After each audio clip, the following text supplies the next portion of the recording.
Hey, everybody, welcome to the Neutral Corner with Coach Jay and the Golden Boy. I always point the wrong way, and the Golden Boy. It's been a little while since we've been up here. Things have been hectic here, trying to get our basement renovated and some personal stuff, but we are back on the air, and we'll be here for a while. So we got a little to catch up on. Let's come over here to there we go. We got a little to catch up on. As you know, we start every show talking about our boxing tidbit. This week, our boxing tidbit is on one of my very favorite boxers, Willie Pep. Willie Pep was a boxer in the 50s and 60s, generally considered to be one of the top defensive boxers of all time.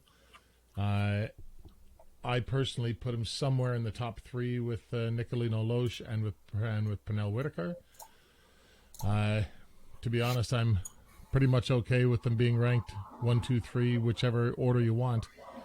Wouldn't you say, though, Andrew? Oh, yeah. I know you're a big Willie Pep fan, but you're also a big Pernell Whitaker fan, too. So Very big fan of Whitaker. Yeah. So this is a Willie Pep story. So back against, I'm trying to remember what fight it was here, but he did a fight in the 50s where he actually announced to his cornerman that he was going to win this round. Watch this. He's going to win this round, he says, without throwing a punch. That's the legend, is that he won the round without throwing a punch. I've done some deeper dive into it, and what it actually was he won the round without connecting on a punch.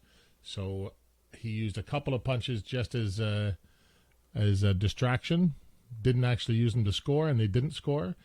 He didn't connect on a single punch the entire round, but the other guy couldn't touch him either. So he won based on ring generalship. He actually won a round without connecting on a single punch. Maybe not as neat a story as some of the other ones, but I find that one fascinating. He was so confident in his defense. He just went out there and went, I'm not going to hit him, but he's not going to be able to hit me, and I'm going to win this round. And he did. He won the round on 2 of the 3 cards. He won the round without connecting on a punch. I think that's one of the more impressive boxing feats in all of sports, actually, not just boxing. Anyway, a little bit of fun. Willie Pep. All right, let's get right into opinion. Andrew and I have been talking about this for a while, and up until now, it's been opinion on Jake Paul. But Jake Paul has now taken his first loss to Tommy Fury, and now we're left with the aftermath. We'll see if he comes back. We'll see if he cares enough about boxing to come back, or we'll see if he's just if he's just been trolling everybody. But one thing I will say, and the reason I didn't make this topic based on Jake Paul, was I want to talk about what he's doing and not who he is. He's definitely, I mean, I can't imagine even his fans say much about him not being a douchebag. He seems like he calls himself the problem child. He's a child, absolutely. Yeah. But, man, I'm telling you, I've been saying this for a long time. He is drawing the blueprint for how modern fighters should try and promote themselves. I get that you don't all have millions of dollars to put yourself out there, but he's showing you how to do it. He's showing you how to do it. A little bit of showmanship, a little bit of social media. I mean, before that, you had Ryan Garcia, who's not trolling like Jake Paul is, but he's using his immense social media following to translate into a good boxing career. And I think, sadly, that's how combat sports are going to move forward. People have to take themselves as their own business and take it seriously. I mean, I know this is bothersome for you. I mean, you must recognize that it's true, though. It is, sadly. I don't agree with it 100%. I don't think it should be just based off of popularity. It's always been based off popularity to a degree. I mean, obviously skill has come into it, but social media is how we get ourselves out there now. Yeah. It's a problem for boxers, because I know we have guys out there like Andy Cruz who not as many people know about, but is Yeah. a phenomenal boxer Brilliant and boxer. Well, probably won't have the same opportunity. We've got a young fellow with loads of potential that we know, Joshua Frazier Yep. from DeWitt's Boxing in Ontario. Outstanding young boxer, and he's gone pro. Now, other than the fact that we hear about him through common friends and things like that, who's talking about him? No Nobody's one. I've talking about not. him. I've not heard his name ever in They anything. should be, because Yeah. I tell you what, you want to He's talk an up about and a comer. guy. You want to talk about a guy who would have gone in there and finished Jake Paul inside 3 rounds. And that is his weight. And that is his weight. Joshua Frazier. Well, Joshua actually competed. He was 10-time national champion. I think 10-time. Forgive me, Joshua, if you're listening to this and I'm getting it wrong, but multiple-time national champion in the amateurs at Yep. 165. You and I saw him for the first time at 175 at a tournament. And that's the same weight that Fury fights at. Tommy Fury fights at. Well, he fights in the cruiserweight, so it's between. He fights at 175 light heavyweight. That's not where he's got his ranking. It's at. I was going to talk about that next. Well, that is a topic as well. Yeah. But he's basically his own weight, Yeah. and he would go in there and murder this guy. But Joshua's not doing, at least he's not caught on social media. You've got guys like one of my favorite boxers. Now, he's not caught on social media either. For anybody who hasn't heard of him, I'm a huge fan of an Australian boxer called Hanzo the Huntsman. Yes. And I'll tell you what. Well, you've seen him. Yeah. I'll tell you what. He may not be widely known, but he's doing the right grind. Yeah. He's if you haven't seen him, I'll make sure I'm putting him up here. If in post production, I'm sure I'll have pictures up of him and you'll get to see. But he's branded himself well. He dresses the part. He goes in there looking like the huntsman. That's his brand, and it's a brilliant brand. And if it ever catches on, it's going to really, really go for him. And he's got a good sense of what he's trying to do. A lot of boxers don't. No. Guys don't put anything on social media. It's only the very newest guys that do. When they get a really good sense of their brand and try and work it, it is kind of the new way for fighters. I know you're itching to get there, and I don't think that there's too much to talk about for the new way for fighters, but it absolutely is. If you're a boxer out there who wants to go pro, wants to get popular, wants to do something with their career, social media. Social media is the way. You got to hit it. Now, you may or may not be popular without being good. So I'm not saying it's only social media, but you must have a social media game. You must. In today's game, it's part of boxing. Mm-hmm. Wouldn't you say? Yeah. Yeah. It definitely is now. So I just want to very quickly, I'm looking here. My lighting is terrible in this room, and for a boxing podcast, it's weird to see all my Marvel geek toys in behind me. But if you look carefully, I've got a lot of boxing stuff in the background too. I've got my Ali picture, which is going up. It's currently sitting on the floor. All of the, if you can see them on the wall behind me here, the pop bobbleheads. figures. Yeah, what's that? Pop figures. Yes, all the pop figures. Every boxing pop figure that exists is up there. But the thing that I wanted to kind of take a minute aside for a second with a bit of a smile is if you can see up here the blue gloves on the shelf. I'm going to embarrass Andrew here for a second. These, here we go, are his very first pair of boxing gloves. His very first pair. Do you remember your coach's name? Coach? Yeah. Everybody calls me Coach too, like it's my name. So it's good Yeah. for stories. But yeah, the older fella must have been 70s, looked like he was in his 40s. It was ridiculous. And you had a blast there, but it was fun. awesome. I found these downstairs, and I thought there's no way that I'm not putting those up somewhere in my room for everybody to see.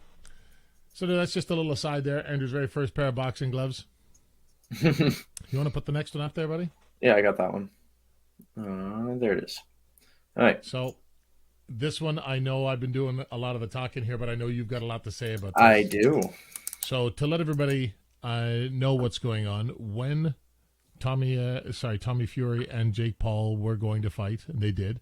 WBC came out and said we'll give Jake Paul a world ranking if he wins. Now, it's because he brings so much money to the table and so many eyes to the sport. But now you're talking about something real, about something earned. And there's a lot of uproar about it. What do you think there, Andrew? I think it was a publicity stunt that kind of blew up because they wanted Jake Paul to win. They figured Jake Paul was going to win. They did, for sure. That's why they worded it that specific way. If Jake Paul wins, he gets a ranking. It's true. Now, I forgot to mention, I'm sorry there, Andrew. I forgot to mention, once the fight happened and Tommy Fury won, his dad, John Fury, went to the WBC and said, you said you were giving this to Jake Paul. If he won, my son won, are you going to give him a world ranking? And they've answered yes. They were kind of like forced to answer yes on that. Yeah. He's going to be ranked within the top 40 boxers in the world. At cruiserweight. At cruiserweight, and they've not said where in the top 40, but obviously it's not going to be in the top 10 or 20. He'll be at the lower end of it, but still, what's your thoughts there? I think it's a major mistake. So Jake Paul and Tommy Fury fought at a catch weight. They fought at 185. Mm-hmm. So not light heavyweight, and not cruiserweight. Tommy Fury, and for all of his other fights, fought at light heavyweight. He fought at 175. So that's him fighting at MO, isn't it? Fighting people 20 pounds lighter and absolutely. But why should he get a ranking at all for a catch weight fight? Why they shouldn't either of them get a thing for a catch weight fight? I hadn't thought of that either. Yeah, that's true. And Fury doesn't fight at cruiserweight. He doesn't fight at the 200-pound mark. He fights at 175. So why giving anybody a ranking at all for catch weight was silly, but why boost them up to a weight class that they don't fight in? Because I don't think Jake Paul has ever fought at 200. He's always been at like 195, 185. But that's, yeah. So, I mean, it makes it even sillier. I know that it's a publicity thing and they want more Jake Paul, but who are you going to put him up against? Are you going to put him up against somebody in the top 40? Oh my God! You'd end that. The top 40 couldn't even. Yeah. There's, Andrew. You're talking about guys like Ryan Riziki. We're talking about that's. I wanted to actually look that up because I know he's ranked in WBC right now for cruiserweight. He is. And I don't know what rank he is, but he's definitely ranked. But this is the kind of guy you're looking for. You're like, holy smokes! Are you really going to put Tommy Fury up against a guy like Ryan Riziki? He's going to lose his placement. No, he's just going to lose his placement. Of course, but they sound like they're doing something good for these fighters, but I'm actually not convinced that they're not doing something very, very negative for these fighters. Oh, 100%. It's very hard for me to think that they're not harming Tommy Fury's career. I mean, he goes in there and fights a guy like Ryan Riziki. There's no way he should be fighting a guy of that caliber right now. No.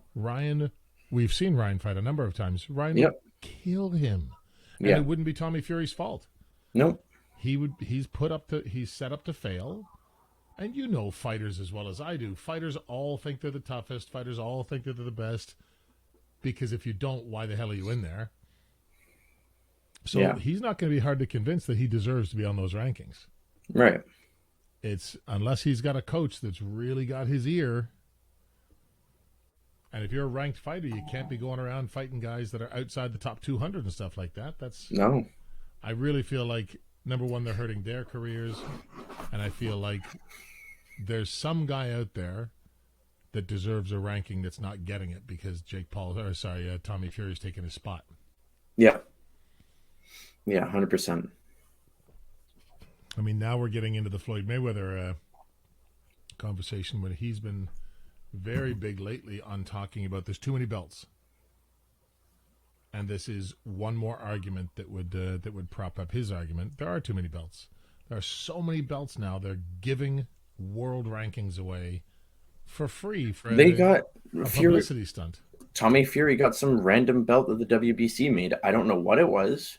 I know it's not a division. I know it wasn't a division belt because it's a catch weight fight. Yeah, but it was just some belt. It was some nonsense like the BMF in the Yeah. UFC when they made up that baddest motherfucker. Yeah. That was dumb too. It's just, I get it. I don't get when the organizations themselves start acting like the WWF, WWE. I get the fighters doing it because they want to pump everybody up. They want to get the interest going. When the organizations do it, like, come on, man, you're looking for they're cash making a grabs. mockery of the sport. And that was my initial concern right when I heard Jake Paul was fighting, and when both on the Paul brothers were fighting. I knew. I said from the get-go, this is going to end up making boxing look like a joke. It's going to make it look like a comedy act. Yeah, but I can't blame this one on Jake Paul though. This is totally WBC. Right. We'll see where he goes, but I got to say I'll be on the Jake Paul train if he decides to try and overcome a loss. I don't think he can tell what somebody's made of until they take a loss. Yeah. Generally, boxers know how to take losses because they've been in the amateurs. Yeah. You see less and less of that, though, now. Well, you do see less. You're right. You don't see as many times. Yeah. Yeah, so that's, for everybody, that's a fun fact. Something that happened over the last couple of weeks is Fury getting that WBC ranking. I don't imagine there's too many people to think very positively about that. You want to go on to the next one there, buddy? Yeah, for sure. There we go. Right. So this is going to be a complex one. I get talked about this all the time. And we have conversations like this at the club, too, all the time. And this is, are there any all-time greats in boxing right now? You can start this one off because, yeah. So I think that there are a number of all-time greats, but I will say this, I really feel like the all-time greats are harder and harder to judge. I got looking a couple of weeks ago at some old fights. Got my new tattoo on my forehead, on the side of my head here. Can you see it? Yeah, you can see it. There you go. So I got the tattoo over the side of my head. And as I was sitting there, I was watching my phone. I was watching old boxing fights just to kind of pass the time. And I was watching some Sugar Ray Leonard, Roberto Duran, Benavidez, Wilfred Benavidez, Benitez, rather, I'm sorry. Tommy Hearns, Marvin Hagler, Rico Mancini. I was watching a lot of these guys. And one of the things that occurred to me as I'm looking them up on YouTube is, oh my God, back in the day, it was a realization to me. They all fought each other. So resumes were so much easier to judge. Mm-hmm. The eye test really was, the eye test is always the eye test where you look at somebody and think he looks really good. And that does give you something, but it doesn't give you as much as looking at their it doesn't give you a complete resumes. Story. And man, when you look at the guys back then, now it's all about well, is it the right time for me? Is it the right time for him? Is it looking like I can win? And all valid business decisions, but back then it seemed to be, bring it on, next guy. Where's the next guy? Bring him. Where's the next best guy? And they'd all go through the best guys. Muhammad Ali fought every Hall of Famer that lived in his era, in his division. Mm-hmm. He fought every single one of them. There's none of this stuff like with Floyd Mayweather not facing Winky Wright or not facing Manny Pacquiao till that fight had stalled. You know what I mean? There was none of that. And when we get looking at guys like Tyson Fury, where his fanboys love to say that he might be the greatest heavyweight of all time, which I think is absolutely asinine. He's beat 2 top 10 guys and 1 top 10 guy. Wilder, I don't think deserves to be in the top 10. I don't. I think that I've taken a good look at his record, and while I know that I'm the one of the two of us who likes Wilder. Yeah. I also am not a fool about what I'm watching. He's entertaining. He's athletic. He's fun to watch. But I'm under no delusion that he's that he's an all-time great. No. You know what I mean? It's like watching the old Emmanuel. Drunken Master. Listen, he was a middle-of-the-road boxer, but man, he But was he fun was to watch. entertaining. Yeah, and I think that Wilder, because of his power and athleticism, is one of the top boxers of today, but he's not a top 10 guy. He's not as good as like the Joe Joyces and the, Frank Sanchez and guys like that who are up and coming. He's just not. No. But nobody else's resumes are very good. As far as top 10 guys fought, who has Fury fought? He fought Wilder 3 times in a row. He fought Klitschko, great win. But that's one. Where's your sustained excellence? Like, you could go through a list of the top 10 guys on Lennox Lewis, like all the guys he faced, Razor Ruddock and Tommy Morrison, like all the top guys. Whereas the guys they're facing today, but it's harder. So how do you judge like the all-time greats today? You've got Canelo. Mm-hmm. Manny Pacquiao just retired, but you could probably include him. Loma's, who knows where he fits on that whole thing. We'll have to see, but he's always fought top guys. You're looking at Spence and Crawford. Yeah. But there's a great example right there. Like, why won't they fight? That's the one fight. It's the only fight that people have been wanting for like 3-4 years now. Right. Everybody wants it. So why hasn't it happened? You know what I mean? Like, you've got Ugas as the belt holder there at one point. Why didn't he fight Spencer Crawford? Yeah. Why aren't the top guys fighting each other? Benavidez, he's not been able to get a fight with Canelo yet. Why not? As much as Canelo, it seems to be what fighters do nowadays is chase the next belt. Yeah. They're trying to chase. Even Canelo's doing it. I'm a fan of Canelo, but even he did it with Bivol. Yep. I know that Bivol. I'm not dissing Bivol. I like Bivol. Great boxer. Nobody thought he was gonna pull that win out. No. When he picked Bivol because he wasn't a heavy hitter, and it looked like somebody that Canelo could handle moving up in weight. Because you notice he didn't go after Butterbiev. No. A guy that has power at that weight class. They didn't go after him. No. You know what I mean? So it's difficult when the top guys just don't seem to want to fight each other anymore in today's era. They're almost screwing themselves because guys like me, I'm never going to put a guy. My God, like, you're going to put a guy like Errol Spence in there with Sugar Ray Robinson? No, because Sugar Ray Robinson fought everybody in his division. Yeah. And I'm not saying you got to say he's better, but we can't even compare them because Spence hasn't fought the best guys. Yep. Now, he's clearly one of the best welterweights in the last 20 years. So is Crawford. But how do you place them? Yeah. You can't really until they fight each other. Guys, all you've got is the eyeball test. And that's not reliable. It's not. If you go by the eyeball test, Roy Jones Jr. is the greatest boxer of all time. Yeah. And I don't think you'd find a whole lot of people espousing that opinion.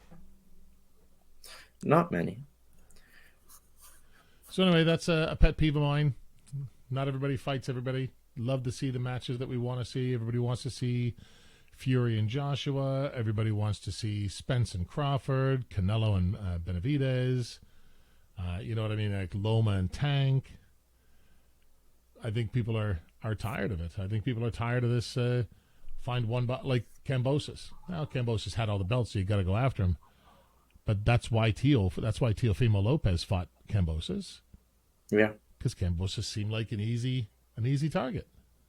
Nobody thought he was going to beat Teo, and when he did, the rest of the division was like, chomping at the bit, because as good a boxer as he is, he's not amongst the top guys. He's not a Shakur Stevenson.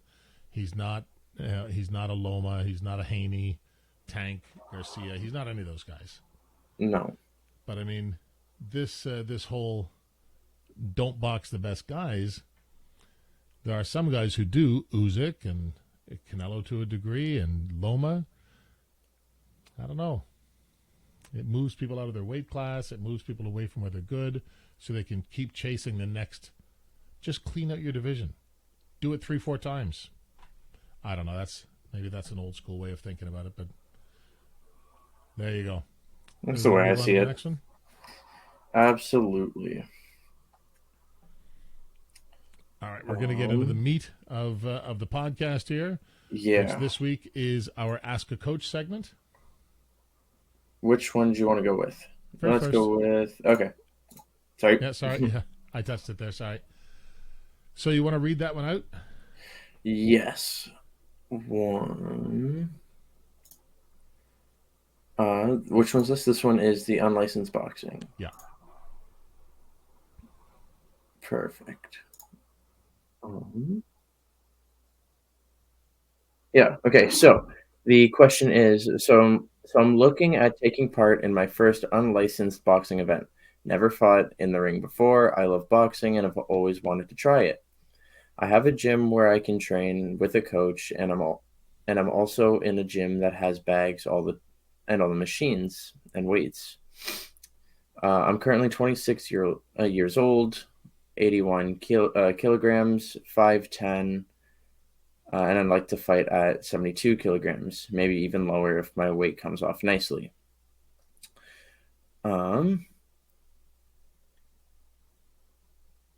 I work 12-hour shifts. One week is Monday, Thursdays. Yeah, okay. Next show is in May, but if I'm not ready for this one, I won't put my name down. I'll fight on the July show. Any help would be great. Cool. That's basically it. This one's a pet peeve for me, and if you're listening out there, Cannon Boxing is his name on Reddit. Please listen to me. Forget about the stuff that the other guys in that subreddit are telling you. And everybody else, everybody out there who is, I like boxing, I want to try it, I'm going to train myself, I'm going to train by myself, or you're making fight decisions like this guy is. First off, unlicensed boxing match. What are you fucking thinking? Absolutely not. Absolutely not. And I'll tell you, the only people who think that unlicensed boxing matches are cool are wannabe boxers. If you want to be one of those guys, head down that road. You don't want to be one of those guys. Number one, they're wannabes. They want to be real fighters. It's the easy way to get there. They don't need to be registered with anybody. They don't need to have the requisite skills. They can just pop in. No coach is going to tell them different because they just need bodies. Yep. If you think for a second that an unlicensed boxing match has your safety in mind, you're crazy. It's unlicensed. If they had your safety in mind, they'd be licensed. Unlicensed means fuck you, we don't care. And you want to box in this? You want to do something as dangerous as boxing where they don't give a shit? Not just don't give a shit. I've watched hundreds of these when people send me their videos to break down, and every single time there's people in the area of play. Dangerous. Mm-hmm. They're allowing too many people up on the skirt. Dangerous. The guy in the ring doesn't know what he's doing. Dangerous. He's always at a position. Dangerous. He won't get in between two people who are swinging because he's not a ref that has any experience. Dangerous. So if you haven't got, everybody who's watching this, if you haven't got my opinion on unlicensed boxing, here's my opinion in one word: dangerous. And if you need another one, stupid. Absolutely stupid. Stop taking the easy way. If boxing was easy, everybody would do it. Boxing is one of the hardest sports in the world to learn, and it drives me insane that you get fanboys sitting at home loving the glory that they see, the romanticized glory of fighters, and they want to be one and they want to partake in it. I get it. I love boxing. That's part of what I love about it. The problem is, in today's world, in their social media world, everything is short attention span. They want everything now, and they feel entitled to it now. If you have never, and this what this guy says, he says, I've never boxed, but I've always want to. And he's already talking about a fight. Like, dude, you've not even been in the ring sparring yet. And you're talking about getting into an unlicensed match? In 2 months. In 2 months! Absolutely asinine. Yeah. So, to Canon Boxing, absolutely not. Nobody should help you in that. What they should do is they should tell you to go to he says he has a gym, so you go to the gym, train with them until you're ready. Wait until you're ready, until the coach tells you you're ready. Not some strangers on the internet. And if he offers you an unlicensed boxing match, you turn around and you run from that gym. And you find a coach who cares about you. It's absolutely brutal that anybody in your life thinks that this is a good idea. You're not a boxer. If you've not trained before, you're not a boxer. Go train. It's not easy. Take the long road like everybody else. Get up there, do your training, and get in there safely.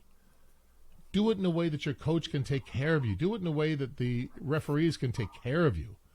Don't just go out there like a tough guy thinking you're a boxer because you watch boxing and you love it. It's not easy. It's going to take you 4 to 6 months to get ready to real gym. Sorry for the rant there, guys, but I know I'm not giving Andrew much of a chance to speak here either, but it really drives me crazy. Either people who think they can train themselves, you cannot train yourself. You can't look on YouTube and find the things that you need, which sounds weird because I'm a YouTuber as well. You're probably watching this on YouTube. I do instructional videos. Guess who those instructionals are for? People who box.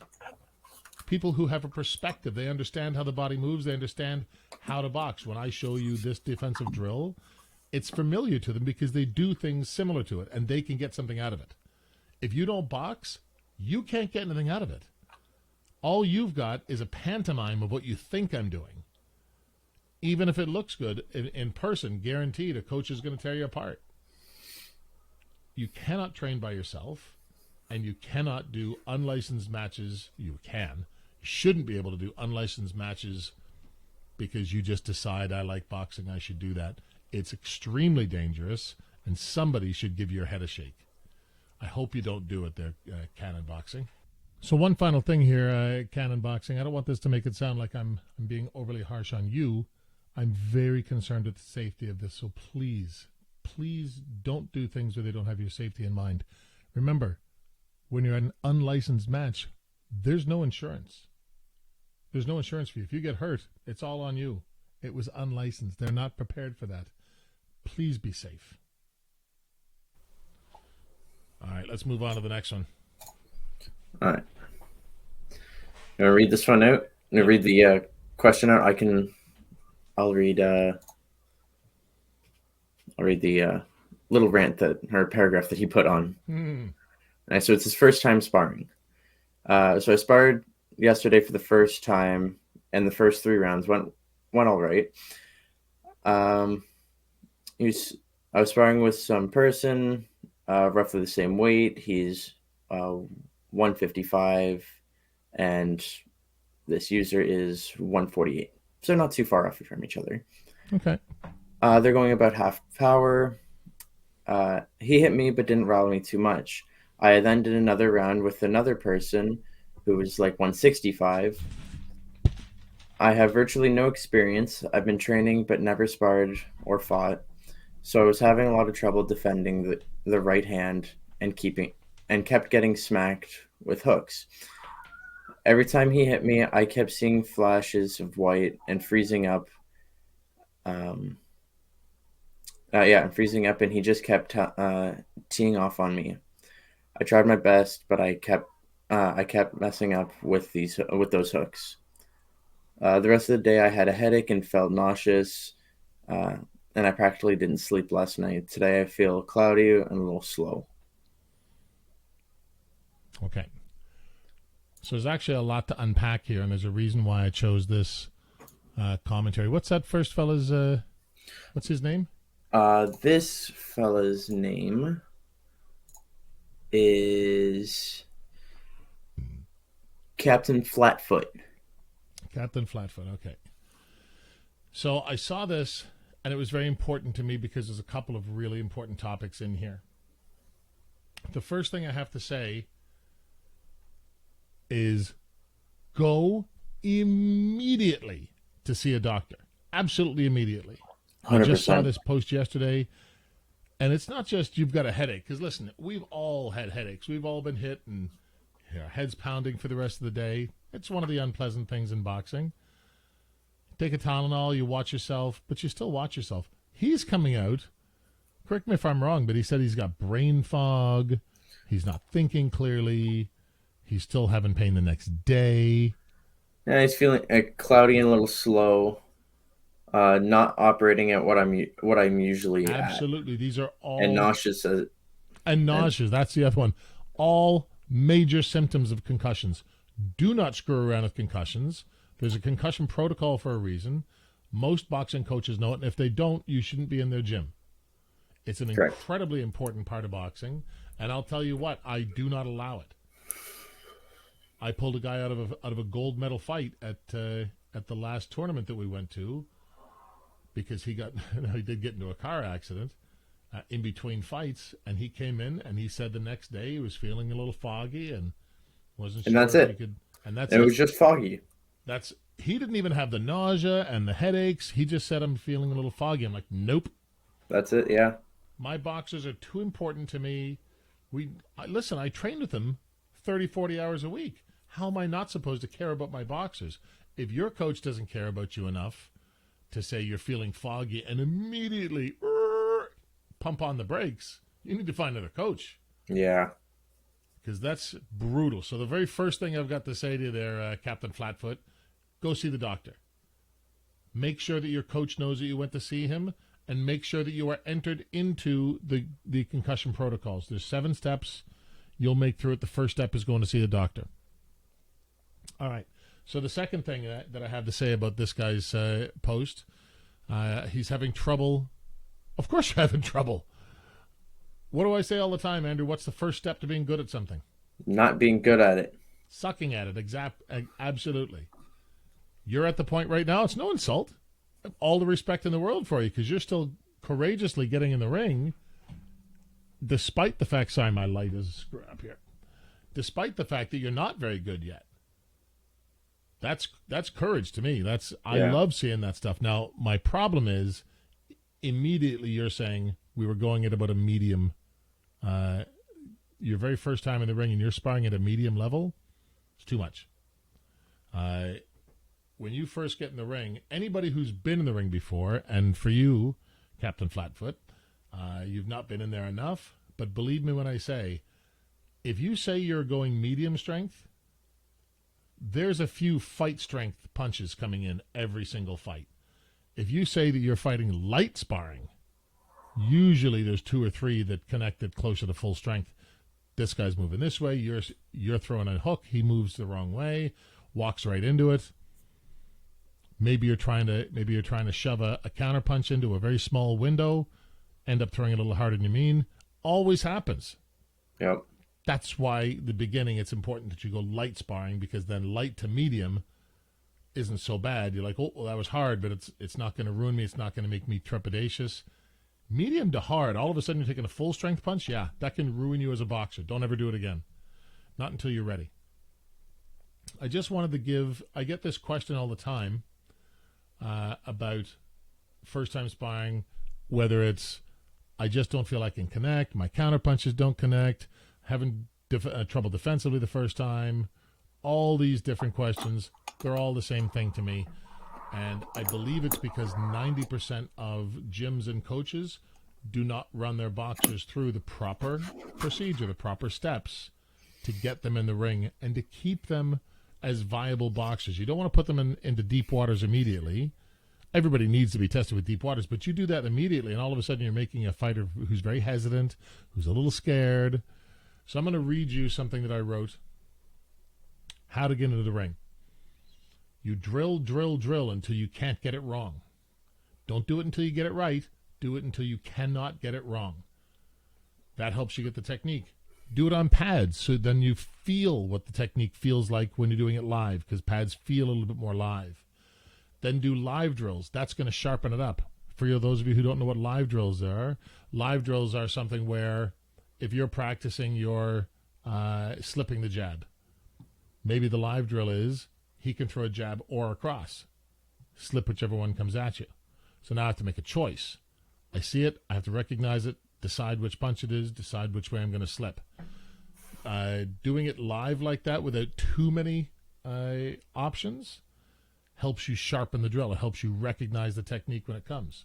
Then you're going to get into what's called flow sparring, which is basically just shadow boxing with another dude. You've got somebody in front of you. He does something. You're reacting to it. You're not actually hitting each other. You're just flowing in it. And the punches don't even have to be fast. Work it slow so you can actually process everything and deal with it properly. The next thing you do is you get into conditional sparring. Conditional sparring is regular sparring, but it has conditions. So I have to say one guy's using a jab, the other guy's only using straight punches, or you're not allowed to move, or it'll only be inside fighting. But whatever you do, get in there and do some conditional sparring so you know what's coming, but you don't have too many options. It's not overwhelming. But that helps you make split-time decisions, because those punches are going to come at you, and they're going to come at you in real time. But it's only we've pared down your playbook so that you don't get too confused. Then when you're ready to move on to full sparring, you do light sparring so you can be comfortable with all the stuff that's going to come at you. Finally, once you're ready, once you've done light sparring, you're very comfortable doing that, then finally you can get into hard sparring. That should be everybody's progression into the ring. Do you disagree there, Andrew? No, that's perfect. I know it sounds like it takes a while, but boxing isn't hard. I know everybody wants to get in there quick. Don't. You take your time, you get in there it won't take you much longer, but man, you'll be grateful you did it, because you'll be more slick in the ring, you'll be more comfortable, and comfort is your best weapon in the ring. Yeah. All right, I'm going to give this one to you there, Andrew. Yes. So Andrew is a boxer who you're about 6'1". He fights at welterweight at 147, 67 kilograms. But because he's 6'1", he's very often the taller fighter.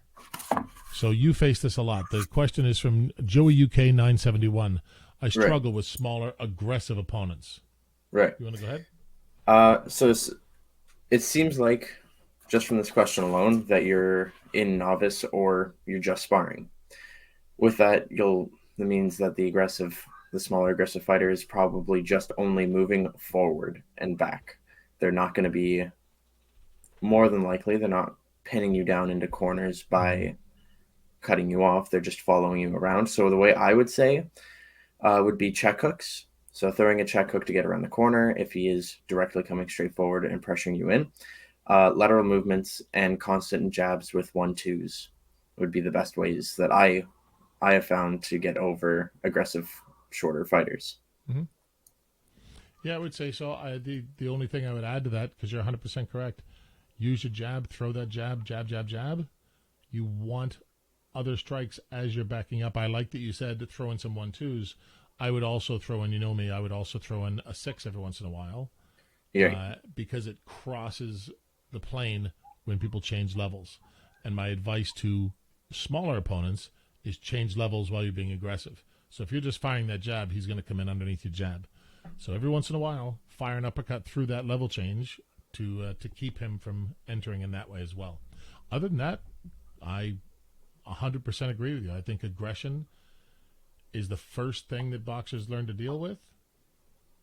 So, I'm not saying that it's not a good tool. It is, but if you're using mindless aggression like most novices are, by the time you hit open class, most open class boxers can tool up a mindlessly aggressive opponent. That's no longer impressive to them. We got 1 fight, 2 fights, 5 fights. Yeah, that's scary as shit. They're coming after you. They're machine gun punching. You don't know what the hell you're doing. Yeah.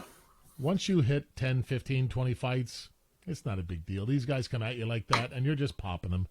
It's not a big deal. So, you learn to utilize your aggression well. If you're the smaller guy, if you're the taller guy, use your length. Punch as you back up.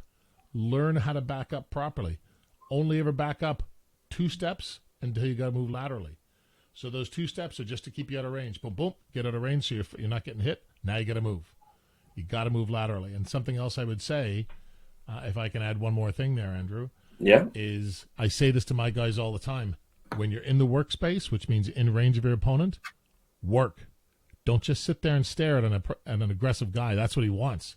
He wants you to sit still. When you're not working, move. That's all I can tell you about on this level about struggling with smaller, aggressive opponents. Punch when you're in range, and when you're not, move. Because all he wants is for you to sit still and be a target for him. Because he'll make you a target. He's got no problem with that. Sit still. He'll love it. All right? So we're going to get into, right now, a bit of a breakdown. This is the point of this week's episode. We are going to break down, what's the fellow's name, Andrew? The fellow... Oh, give me 1 second. I'm going to have to find it again. I accidentally closed it. That's okay. I've got it here. Okay. ATJ Grumbos. So this is his 6th fight, but it's after 8 years off. He's 28, 72 kilograms. He's on the fence about continuing to fight, as staying fit is harder and cardio is an issue. So I'm just going to address that part first. Get out of here. You're going to stop fighting because you're having a hard time staying fit? You're 28 years old, dude. At 28 years old, it is not hard to stay fit. It's not a boxing thing.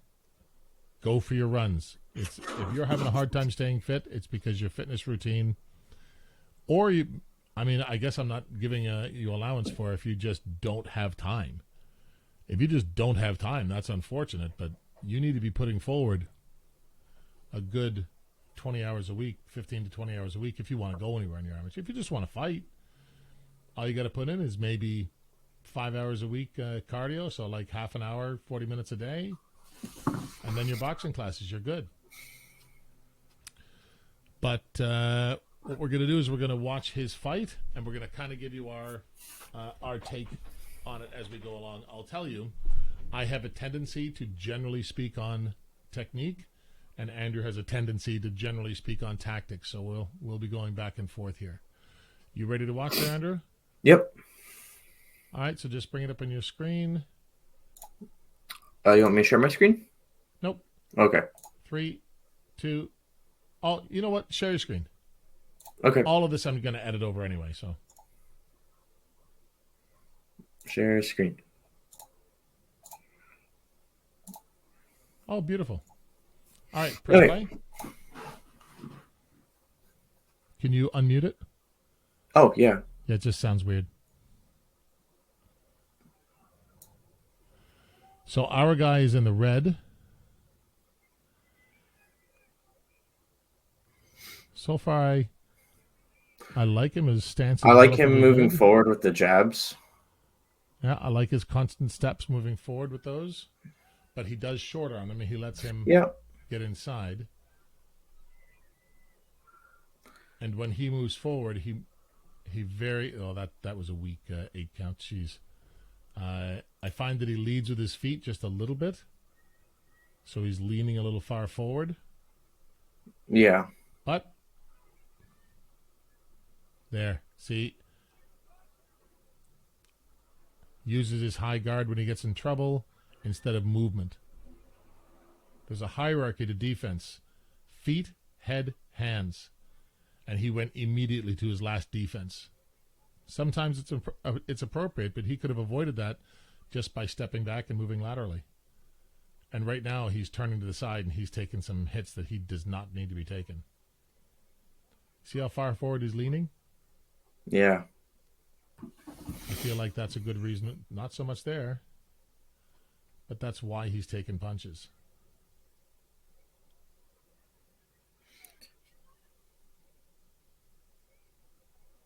Yeah. So this was a split decision, to my understanding. Unanimous. It was unanimous. Was it unanimous? Yeah. Now you see Blue, his defense is a lot of just leaning back. He doesn't throw any rocker steps, so he has no real balance. When he gets close, he just throws. Yeah.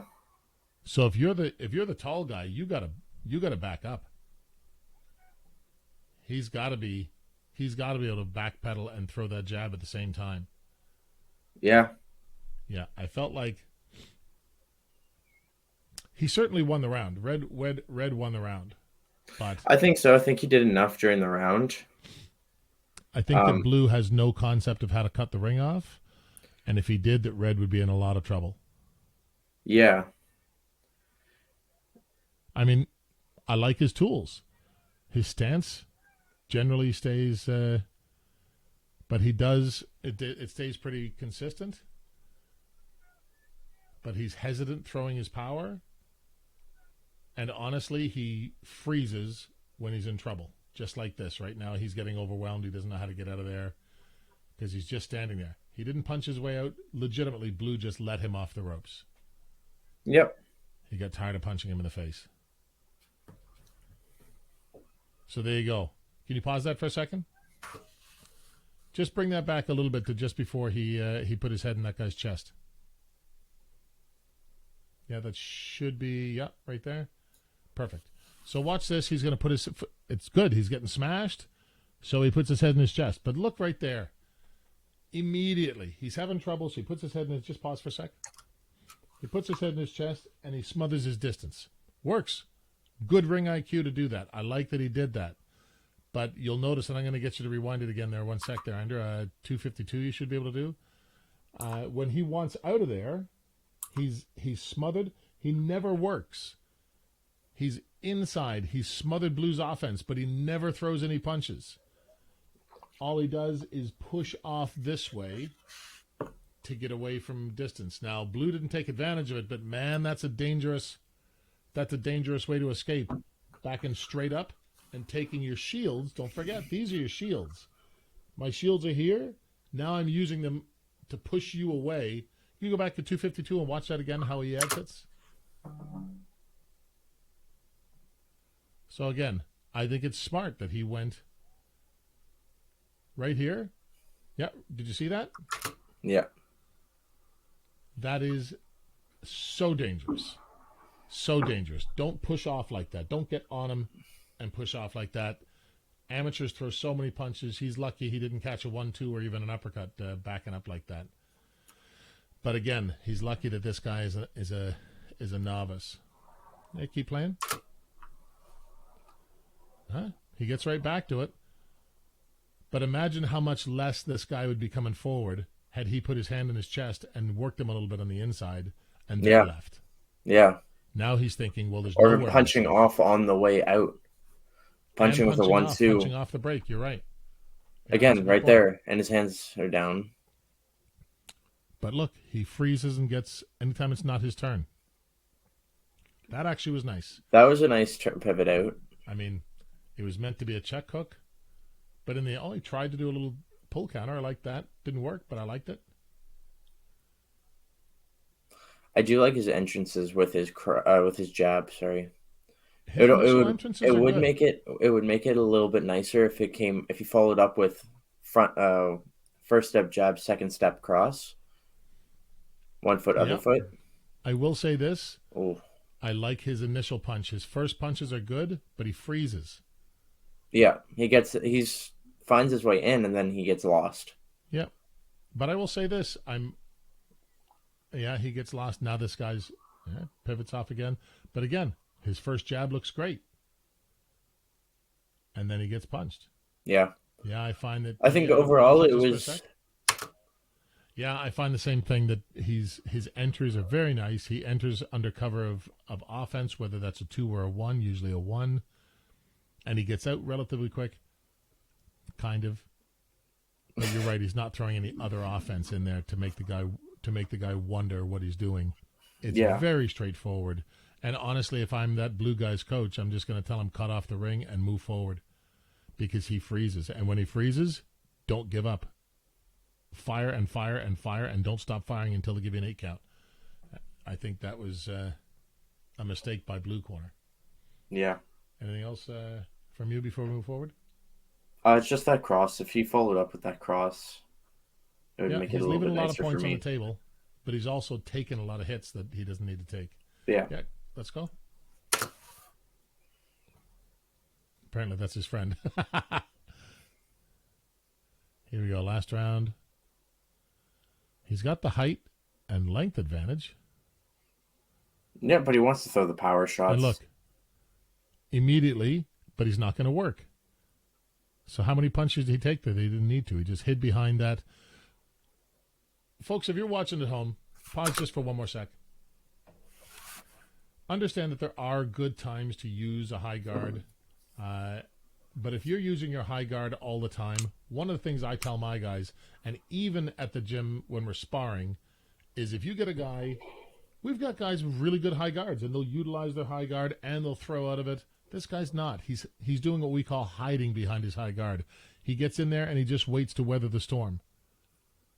If you are like this, and it's so common, if you're ever across the ring from me, I'm going to tell my fighter, start swinging and don't stop. Yeah. Because you're hiding. As soon as you hide behind that high guard, you become a punching bag. And I am more than happy to take advantage of that and throw throw a million punches at a punching bag if that's what you want to do.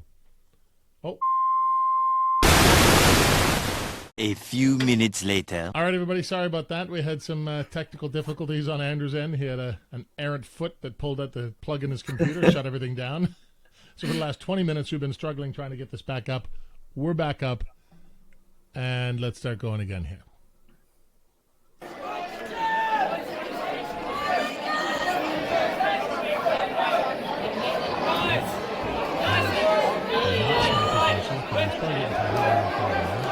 Lower the volume on YouTube. There we go. That's it. His arms are down. See? His arms are Moving down, for his brother. defense. This is all you. Sorry there, Red. Your defense is Keep it awful. going. Keep it going. And you hide behind that You got guard. gas in the tank.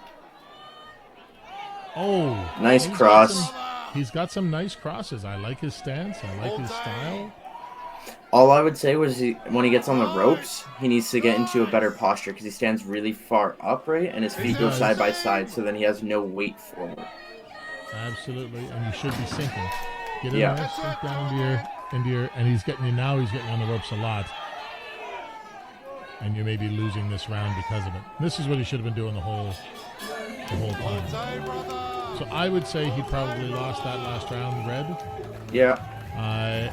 I think that was Blue's fight to win. I'm not trying to be mean to you there, Red, but I think he got lucky. That being said, I really like your style.